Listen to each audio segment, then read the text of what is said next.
กูไป มึงปล่อยกูเดี๋ยวนี้กูสิหนีกูโกงอยู่กูอยู่ไปกูก็ตายไปสิหนี ลมก่อยก่อนลมกับก่อยก่อนดู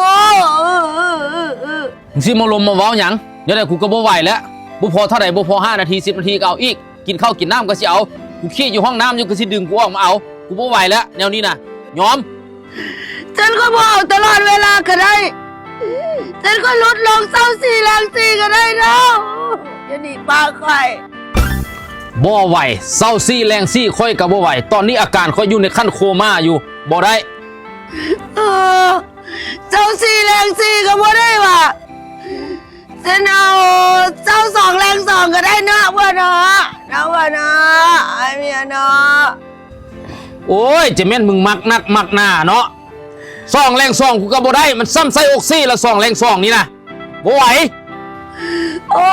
ยเจ้าก็ได้เนาะเอ้ยเจ้าสองแรงสองก็บ่ได้ตะกี้ได้บอกให้หลายเรื่องเนี่ยฉันเอา1 แรง 1ซะเนาะเอาเนาะเนาะ โอ้ยก็ยังมาบ่แดกมึงเศร้า1 แรง 1กูก็บ่ไหวอันนี้มันก็ซ้ำซ้อมใจแล้วนี่นะจะมามึงมักแหงเนาะโอ้ย โอ้ยเขาบ่ได้มากถึงขนาดนั้นเรากันตื่นมากันบ่ได้กินแล้วมันบ่ได้เอาในนี้ซะเอามือละเรือนะเรานะมือละเรือซะนะ โอ้ยมึงจะมากูอิ่มกูน่ายมึงเลยมื้อละเทื่อกูก็บ่ได้กูยังบ่มีฮอดเวลาสินอนโอ้ยเนาะ นั่นแหละ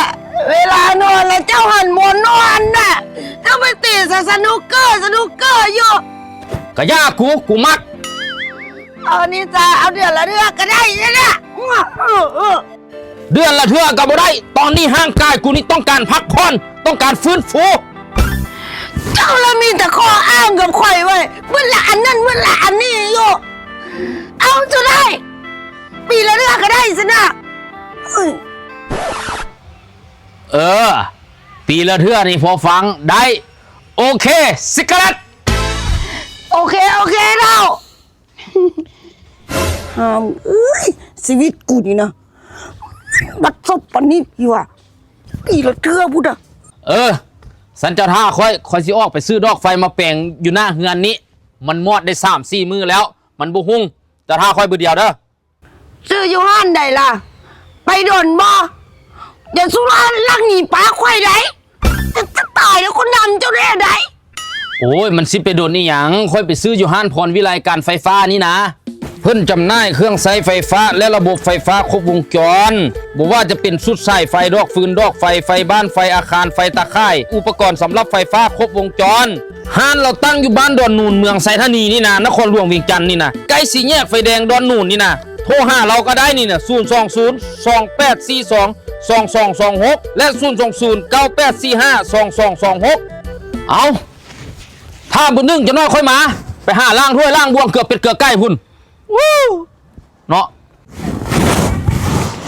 ลักหนีป้ากูมึงตายแท้มึงนะกูนำมึงแท้เล็ดกูน้อยตัวเพิ่นน่ะ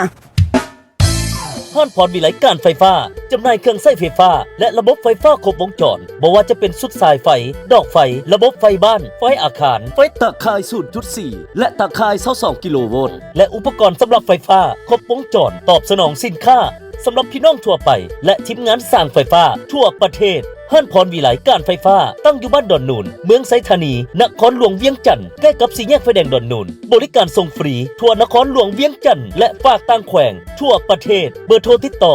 020 2842 2226และ020 9845 2226บริการส่งฟรีทั่วนครหลวงเวียงจันทร์และฝากต่างแขวงทั่วประเทศพิเศษซื้อสินค้านำทางห้านพวกเขาระยะนี้ฮับของแถมฟรีหลากหลายรายการห้านพรวิไลการไฟฟ้าว่องไวปลอดภัยมั่นใจคุณภาพ